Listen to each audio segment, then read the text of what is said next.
안녕하세요. 이상희 교수입니다. 오늘 방송 시작합니다. 오늘 방송 제목은 30대와 40대 취업자 급감 진짜 이유는입니다. 최근 통계청이 발표한 2월 고용 동향을 보면 정부의 노인 일자리 사업에 힘입어서 전체 취업자 수가 전년도 2월보다 26만 명이 늘어났다고 합니다. 다행스러운 일이죠. 26만 명이 늘었으니까요. 그런데 30대와 40대 취업자는 줄었습니다. 전년 2월에 비해서 30대 취업자 수는 11만 5천 명이 줄었고요.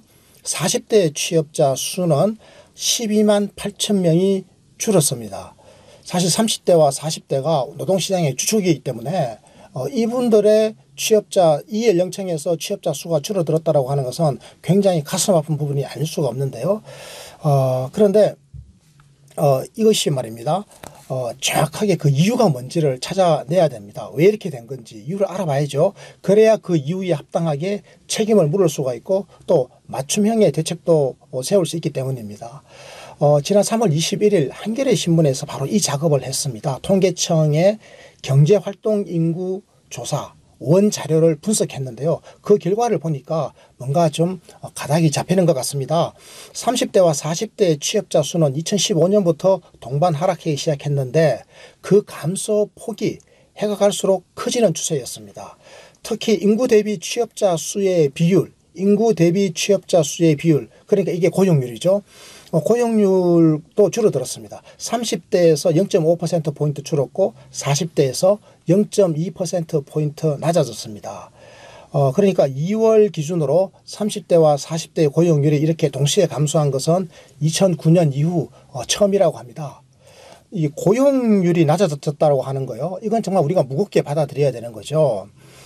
고용률이라고 하는 것은 인구 감소로 인해서 자연스럽게 줄어드는 그 인구의 효과, 이게 아예 배제된 것이기 때문에 무겁게 받아들여야 되는 겁니다. 어떤 편견이나 착시 효과도 개입할 수 없는 객관적인 지표가 바로 고용률 아니겠습니까? 그러니까 경제활동 인구를 분모로 하고 실제로 취업한 사람을 분자에다가 넣은 거기 때문에 분모와 분자, 이것을 전체 인구와 그리고 실제 취업한 사람을 다 고려한 것이죠. 그러니까 인구 효과가 이게 이미 다 가미된 것이기 때문에 있는 그대로 고용률은 받아들여야 됩니다. 그런데 30대 고용률이 0.5%포인트가 줄어들었고 40대 고용률이 0.2%포인트가 낮아졌다고 하는 거, 이것은 우리가 무겁게 받아들여야 됩니다. 그런데 가만히 생각해 보면요. 이 30대와 40대의 고용률이 0.5%포인트 낮아지고 0.2%포인트 낮아졌죠. 이게 사실 아주 미미한 수준으로 낮아진 겁니다. 그런데 30대와 40대 취업자 수는 말이죠. 엄청나게 떨어지지 않습니까? 11만 5천 명이 줄었고 또 12만 8천 명이 줄었습니다. 30대와 40대에서.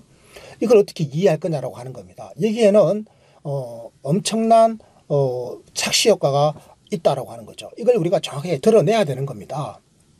그런데 보수 진영에서는 말이죠. 30대 취업자 수가 전년 2월에 비해서 11만 5천 명이 줄었고 40대 취업자 수가 12만 8천 명이 줄었다라고 하는 이 사실을 놓고는 마치 문재인 정부가 정책을 잘못 펴서 가지고 이 나라가 망했다. 정말 고용이 엉망이 됐다. 이렇게 융단 폭격을 퍼붓고 있습니다.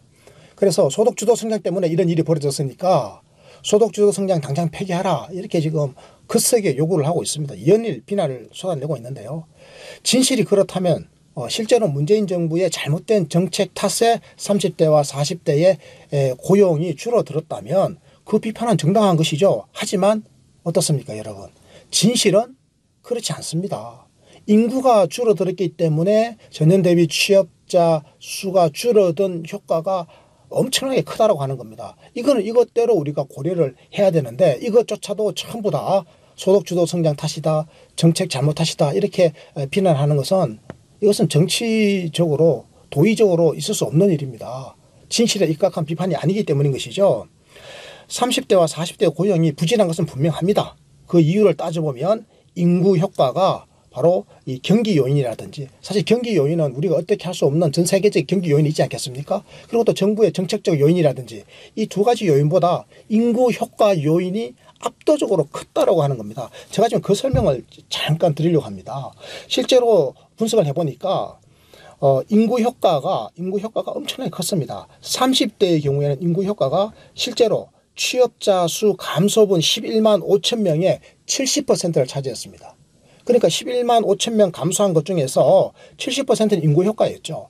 그러니까 한 3만여 명 정도의 감소 그만큼이 경기 요인이라든지 정책 요인이었습니다.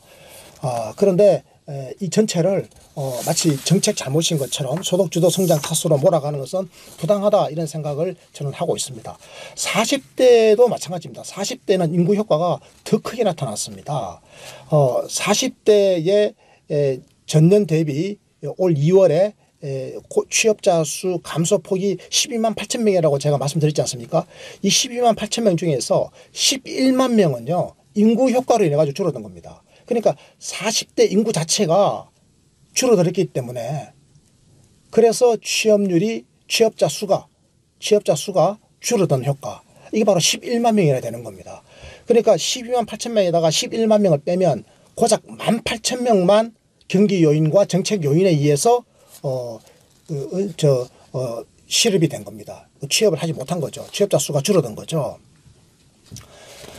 그래서 저는요, 이 경제활동 인구 자체가 줄어드는 이 저출산 고령화 추세가 그 인구의 이 구조적인 문제가 중요하다고 제가 누차게 걸쳐서 말씀을 드렸지 않습니까? 그래서 제가 인구 대통령론도 펴고 인구 특임 장관도 필요하다라고 이야기하고, 그래서 지금 이 초저출산 상태의 대한민국을 제가 여러 차례 걱정했는데요. 그 걱정거리가 이제 지금 현실적인 문제로 터져 나온 겁니다. 작년에요, 처음으로 생산 가능 인구가 줄어들었습니다. 생산 가능 인구 줄어든 거 여러분 아시죠? 6만 3천 명이 줄어들었습니다. 작년에 처음으로. 그리고 올해는요 24만 3천 명이나 줄어들었습니다. 생산 인구가요, 생산 가능 인구, 그러니까 15세부터 64세까지 인구입니다. 생산 가능 인구가 전년 대비 24만 3천 명이 올해는 줄어들었습니다. 그러면요 2025년쯤 되면 얼마나 줄어드는지 아세요? 전년 대비 42만 5천 명이 줄어들 것으로 전망이 됩니다. 이런 식으로 생산 가능 인구가 줄어들면 앞으로 취업자 수는 지속적으로 감소할 겁니다. 그럼 이렇게 취업자 수가 감소할 때마다 이거 전부 다 정책 탓이다, 경기 탓이다, 이렇게 말할 수는 없는 것 아니겠습니까? 그래서 생산 가능 인구 15세부터 64세까지 인구는 과거처럼 이제 늘어나지 않습니다. 작년부터 시작해가지고 줄어들기 시작했고 앞으로는 더 크게 엄청나게 줄어듭니다. 그래서 취업자 수의 증가 감소, 이 규모를 가지고 대한민국의 노동시장의 고용 여건을 판단하는 데는 이제는 한계가 있다. 그래서 취업자 수 증가 규모로만 어떤 정책을 칭찬하거나 비판하거나 이런 판단의 근거로 삼아서는 안 된다. 그럼 어떻게 하자고요? 고용률입니다. 정확하게 분모에 있는 그대로 생산 가능 인구가 들어가고 분자에 취업자 숫자가 들어가는 바로 이 고용률을 가지고 있는 그대로 우리가 어떤 사안을 평가하는 게 옳다. 저는 이런 말씀을 꼭 드리고 싶습니다. 그래서 지금 우리에게 중요한 것은 뭐라고요? 바로 정부의 주도적인 역할이다. 노동시장, 고용시장에서 고용을 늘리기 위한, 바로 이 고용률을 늘리기 위한 정부의 적극적인 개입, 바로 사람에 대한 보편적이고도 적극적인 투자죠. 이게 바로 소득주도 성장 아니겠습니까? 그래서 지금은 소득주도 성장을 더 확고하게 강화할 때다. 이런 말씀을 다시 한번 드립니다. 오늘 방송 마칩니다. 고맙습니다.